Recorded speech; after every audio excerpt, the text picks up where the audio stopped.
প্রতিটা মৃত্যুই আমাদেরকে কাঁদায়।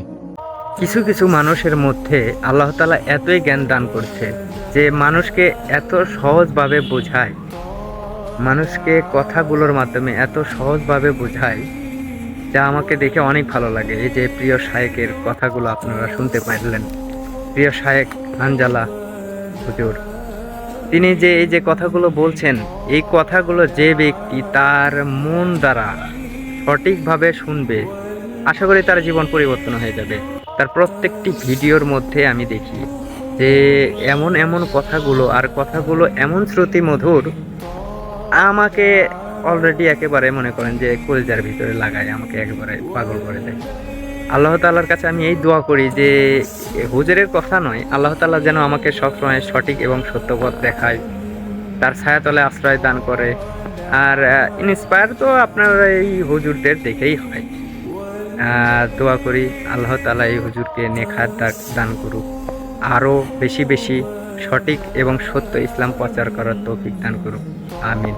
আসসালামু আলাইকুম ওয়া রাহমাতুল্লাহ। প্রতিটা মৃত্যুই আমাদেরকে কাঁদায়।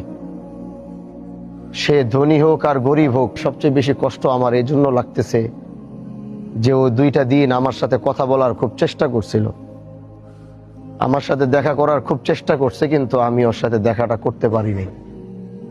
আর আজকে ও এমন এক জায়গায় দাঁড়াইছে, আমি হাজারো যদি মফিজ কইয়া ডাক দেই, মফিজ ভাই কিন্তু আমার এই জবাবটা আর কোনোদিন সে দিতে পারবে না। ও আমারে আসলে খুব ভালোবাসতো। মাঝে মাঝে আমাকে দেখলেই বলতো যে আমার একটা লুঙ্গির টাকা দেন, তো আমি চেষ্টা করতাম, কখনো ওরে ফেরত দিতাম না। গত 2 দিন যাবত ও আমারে হানজালা হানজালা বইলা খুব খোঁজাখুঁজি করছে। এই খবর আমি পাইছি, কিন্তু ব্যস্ততার কারণে হয়তো ওর সাথে আমার দেখাটা হয়ে উঠে নাই।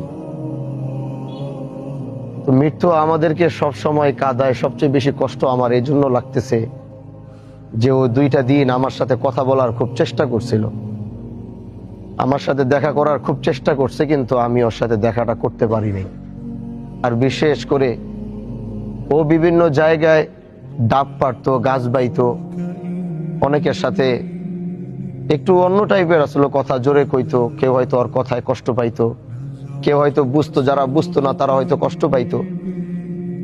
এজন্য আমি মফিজের পক্ষ থেকে আমি সবার কাছে অনুরোধ করব, যদি ওর দ্বারা কেউ কষ্ট পায়া থাকেন তাহলে ওরে আপনারা সবাই মাফ করে দিবেন।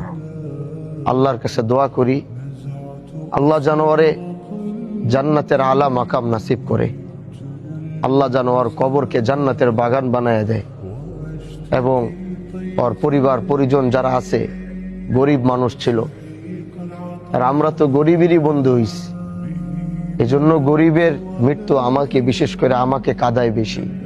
এরা আমার সহযোদ্ধা ছিল, রাস্তায় বের হইলে ওরাই সবার আগে দৌড়ায় আইসা মুসাফা করতো, ডানে চলতো বামে চলতো। এজন্য আর কিছু বলার নাই। ওরা 3টা ভাই, ওর মা এখনো বাইচা আছে। আল্লাহর কাছে দোয়া করি ওর মারে আল্লাহ ধৈর্য ধারণ করার তৌফিক দেখ, এবং 2 ভাই আছে, এই 2 ভাই এবং পরিবারকে আল্লাহ সবরে জামিল দান করুক।